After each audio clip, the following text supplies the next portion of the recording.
Asalaamu calaykum waraxmatullaahi wabarakaatuhu. Aad baa idiin salaamaya dhammaan saaxiibada qaaliga ah ee ku xiray kanaalkan Goorta Caasimadda. Magacaygu waa walaal Ibraahim Cali Moxamed.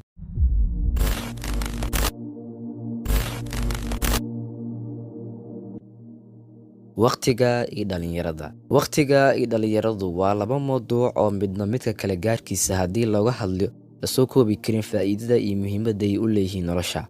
Waa laba wax oo isu baahan balse aad isu moogan kolka loo eego siday u kala faa'iidaystaan. Dhalinyaraduna waa waqtiga ugu muhiimsan ee aadanaha soo mara. Waa waqtiga keliya ee si gaar ah diinteena Islaamka xoog u saartay in Nabigu calayhi salaatu wasalaam inooga warramay inay tahay xilli si gaar ah la isu weydiin doono. Waxaa ka mid ah axaadiista looga hadlay dhalinyarnimadu inay tahay xilli si gaar ah la isu weydiin doono. Suubanaha calayhi salaatu wasalaam shan ka faa'iidayso inta aysan shanka ugu imaan. Dhalinyarnimadaada ka hor inta aanad duqoobin, caafimaadkaada ka hor inta aanan xanuunsan, qalinimadaada inta aanan faqri kugu imaanin, jaaniskaaga iyo waqtiga firaaqada inta aanan mashquulin, noloshaada inta aysan geeri kugu imaan. Waxaan arkaynaa in dhalinyarnimadu ay tahay qodobka ugu hormariyay Nabigu calayhi salaatu wasalaam. Waa kane xadiis kale oo si gaar ah u tilmaamaya arrinkan. Waa xadiis oo inoo soo warinayo Ibnu Cumar Allaha ka raali noqdee inuu yidhi Nabigu calayhi salaatu wasalaam ibni aadan ka dhaqaaqi maayo fagaaraha xisaabta ilaa la weydiiyo 5 arrimood kuwaasoo kale ah cimrigiisa waxa ku dhaafay, dhalinyarnimadiisa waxa uu ku dhameeyey, maalkiisa halkii uu ka kasbaday iyo wixii uu ku baxshay, aqoontiisa wixii uu ku qabtay. Iyadoo la isweydiiyey cimriga oo idil ayaa haddana dhalinyarnimadu si gaar ah la isu weydiiyey, waayo waa xilliga ugu mudan ee ruuxa bini'aadamka ah. Waa xilliga keliya ay qofku leeyahay waqtigiisa oo idil, wax badan oo mashquuliyana aysan ku xirnayn.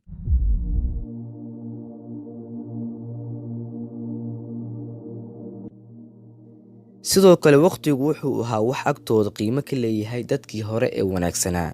Waa kan Imaam Xasan al-Basri isagoo leh waxaan soo gaaray qolo agtooda waqtigooda ka qiimo badan yahay si ka daran sida dirhamka iyo diinaarka agtooda ugu qiimo leeyahay. Haddii aan milicsano taariikhii hore iyo tan dambe ee dhalinyaradu waxay ahaayeen awood sal ku leh isbeddelka ka dhacaya dunida.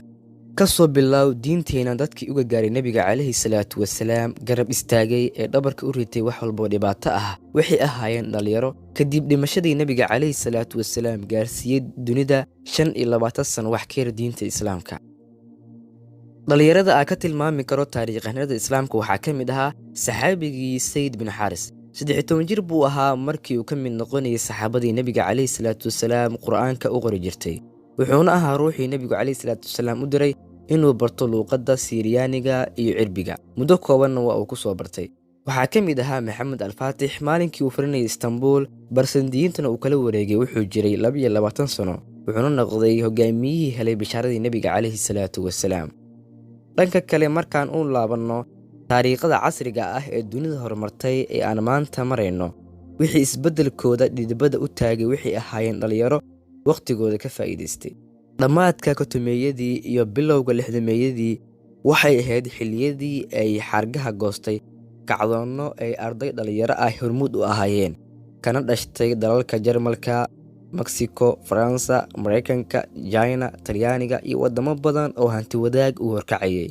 haddii aan soo qaadanno tii ugu xooganeed ee dhacday dalka Faransiiska 70meeyadii, dadkii u istaagay isbeddel in ay dhaliyaan oo dhidibada u taagaan waxay ahaayeen dhalinyaro fahantay inay muhiim tahay in la helo nidaam iyo toosnaan waddanka ama dunidoo idil ay israacdo.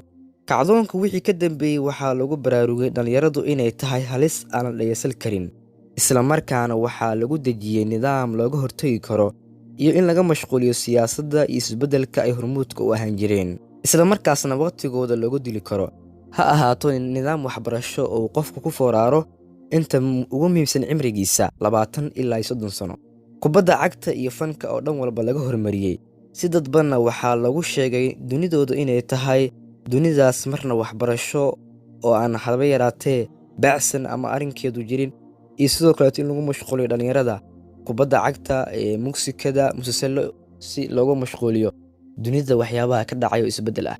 waa hirgelay mashruucaasi waana midda ilaa iyo maanta ee fagaarayaasha nolosha oo idil dhalinyaradu ugu maqan tahay.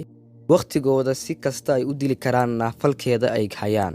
maanta waxaan inaga qarsoonayn xaalkeenna iyo sida uu yahay. waxaan dareemaynaa inaynu qiimo lahayn ka faa'iidaysiga waqtiga, waxqabad iyo horumarna toona aan ku salaysnayn.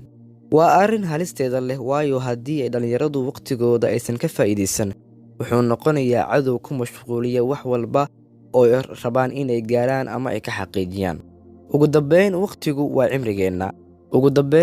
waa cimrigeenna, haddii aanan ka faa'iidaysan iyo haddii aan ka faa'iidaysanaba. ilbiriqsi kasta oo kaa tagtay waa qayb ka mid ah cimrigeenna oo tagtay, dib dambana noogu soo laaban mayso. waqtigu waa shayga keliya ee aan kayd, isug iyo waan soo laabanaa toona aan aqbalin.